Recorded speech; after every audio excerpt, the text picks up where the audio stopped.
Yo, what's up? Ako si Yola Boss ng Jack or Jude. And I'm with Johnny Calaso from Viva Max. Sorry, Viva Max na naman.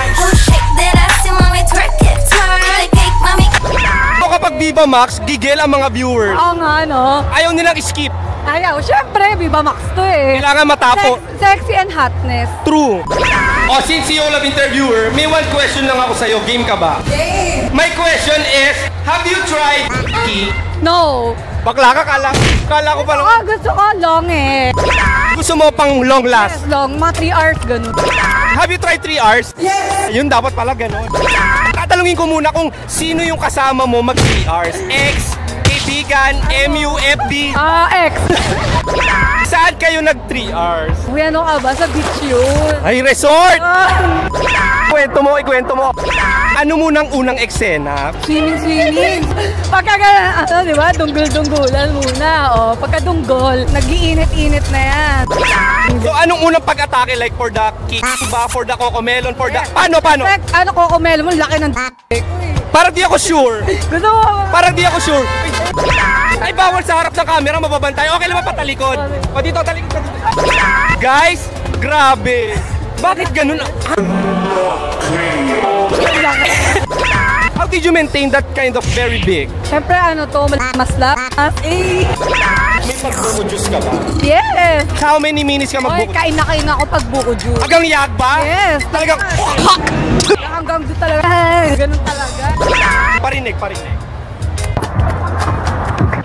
Para ka namang aso, bakla ka. Anong reaction ni Bebe Boy? Like, may pagsabunot ba? Oo, may pagsabunot ka. Grabe, para talagang matatanggal yung mga buhokot. Mansik pa sa mukha ako. Totoo! Hindi man lang niya sinabi na lalabas siya. Wala sa bibig. Wala, mukha. Hindi mo nalasahan. Pero pwede din sa bibig. Nakalasahan na ng mota. Yes. Anong lasa ng mota? Describe mo. Ang daming di alam eh. Lasang ano siya eh, parang tonrok. Totoo. Nilunok mo. O kaya ko dun, okay? Hanggang saan? Kahit uminom pa ako niya. Sabi daw nila pag nakakalunok daw doon, nakaka-press. Sabi nila, Kaya blooming ka. uy, hindi naman. Ine-eme mo. Alam mo, lagi araw-araw ka at alam mo lunok. What's next? Siyempre, pasok na yan to. Iba-ibang position na yan. Siyempre, ang una, mission. What's next? On top, the Habang sinutsuk-tsak chenes ka, ano hindi mo makakalimutan na word na sinasabi ni Bebe Boy? Ang sarap mo, Johnny ka. May pangalan talaga. Ang ganda mo dong girl. Oo, diba? Anong reply mo, ate girl, nung sinabihan ka, ang sarap mo, Johnny ka? Ako na to eh. Naside mo, nabuko juice mo, sinut sa'yo. Ano yung nota ni Bebe Boy? Dax or Jutes? Dax. From 1 to 10, ilang inches? 7 inches. Regret or satisfied? Satisfied. Ganda mo, bakla nakakainis. Mas mahaba pa rin hair mo. True. Yung magbababay na sa isa't isa, ano yung pinaka-last message? Ang galing mo, Johnny ka. Isa pa ulit. Ay, may pag-demand na next time. Oo. Ano reply mo nung naghihingi na next time? Sabi ko, wala nang next time kasi syempre, natikman muna yung maganda kong performance eh. User ka, alam mo.